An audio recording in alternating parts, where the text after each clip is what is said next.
Hello, my dear friends. So here we are with question number 40 of MCQ series. और ये बड़ा interesting सा question है कि if one root of equation 4x square minus 2x plus k minus 4 is zero is reciprocal of the other the value of k is, तो k की वैल्यू आपको बतानी है। और ये आपके पास इक्वेशन को मैं एक बार और लिख ले रहा हूँ।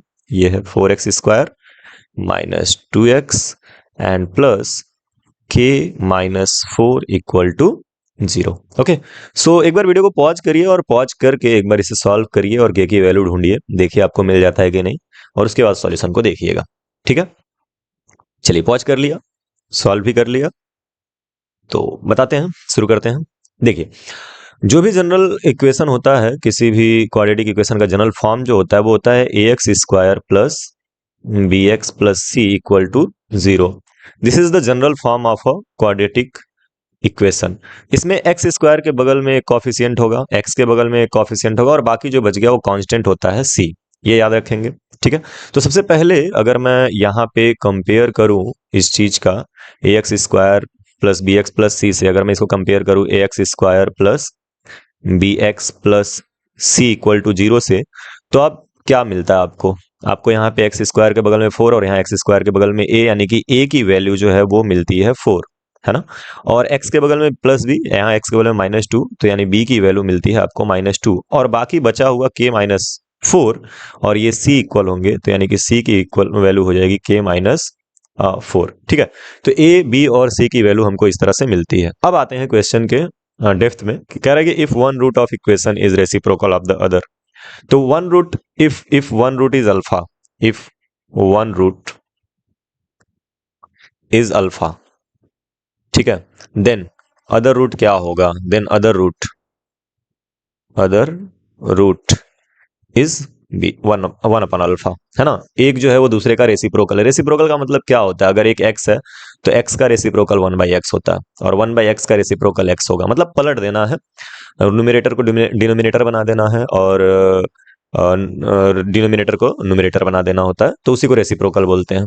ठीक है, सो कुल मिलाकर के एक अगर अल्फा है तो दूसरा क्या होगा, 1 upon alpha. One root is alpha, then other root is 1 upon alpha. Now product of root का एक फॉर्मूला होता है। फॉर्मूला क्या मतलब, एक आइडेंटिटी है आप ये कह सकते हो, या एक रिलेशन है, प्रोडक्ट ऑफ जीरोस या प्रोडक्ट ऑफ रूट्स। तो प्रोडक्ट ऑफ रूट जो होता है वो होता है माइनस, नहीं, कांस्टेंट अपॉन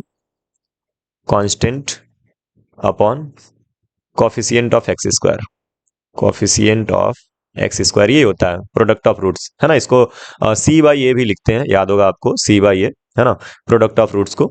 तो यहाँ पे प्रोडक्ट ऑफ रूट्स मतलब ये हो जाएगा अल्फा, एक रूट है अल्फा और दूसरा रूट है 1 अपॉन अल्फा, और ये इक्वल टू कांस्टेंट, तो अपना कांस्टेंट सी होता है, एंड हियर सी इज के माइनस 4, तो यहाँ पे लिखेंगे के minus 4 upon coefficient of x square which is a, and this is 4। याद रखिएगा, यहाँ पे मैं एक चीज नोट कर देता हूँ, कॉफिशिएंट कांस्टेंट जो होता है उसको सी से रिप्रेजेंट करते हैं, कॉफिशिएंट ऑफ एक्स स्क्वायर को ए से रिप्रेजेंट करते हैं।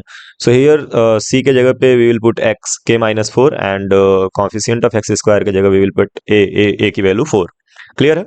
अब क्रॉस मल्टीप्लाई अगर आप करोगे, क्रॉस मल्टीप्लाई से पहले एक चीज यहाँ पे क्लियर हो जाना चाहिए कि अल्फा से ये अल्फा जो है कैंसिल आउट हो जाएगा, आपको मिलेगा 1 इक्वल टू के minus 4 upon 4। Now cross multiply करेंगे तो 4 का मल्टीप्लाई 1 में हो जाएगा, तो 4 इक्वल टू आएगा के माइनस 4, और ये -4 इधर जाके 4 + 4 हो जाएगा, विच इज इक्वल टू के। सो इट इम्प्लाइज दैट के इक्वल टू 8, है ना, यानी के की वैल्यू हमको मिल गई 8, which is option number B. So I hope कि ये समझ में आया होगा। एक और रिलेशन होता है सम ऑफ रूट्स जो होते हैं वो होते हैं -b/a, उसका यूज हम कर सकते थे, बट वो लेंदी हो जाएगा, बड़ा हो जाएगा, कोई मतलब नहीं है उसको लेकर के करने का। इसलिए इसमें थोड़ा दिमाग लगाना होता है कि प्रोडक्ट लें कि सम लें, तो हमें प्रोडक्ट करने पे अल्फा से अल्फा कट रहा है, तो इसलिए हमने प्रोडक्ट लिया है। जरूरत पड़ने पे सम ऑफ रूट्स भी आप ले सकते हो। तो आई होप कि ये समझ में आया है सॉल्यूशन। तो चलिए, होमवर्क का क्वेश्चन जो आपके सामने ये रहा, इसको इरेज कर रहा हूं मैं। So here is question number 41 जो आपको होमवर्क के लिए मिल रहा है। Which of the following is not a quadratic equation. बड़ा सिंपल सा क्वेश्चन है और यहाँ पे आपके ऑप्शन है, इसमें से बताना है कि कौन सा क्वाड्रेटिक इक्वेशन नहीं है ना। Not a quadratic equation, equation नहीं इनमें से बताना है। तो अपना आंसर कमेंट बॉक्स में जरूर छोड़िएगा।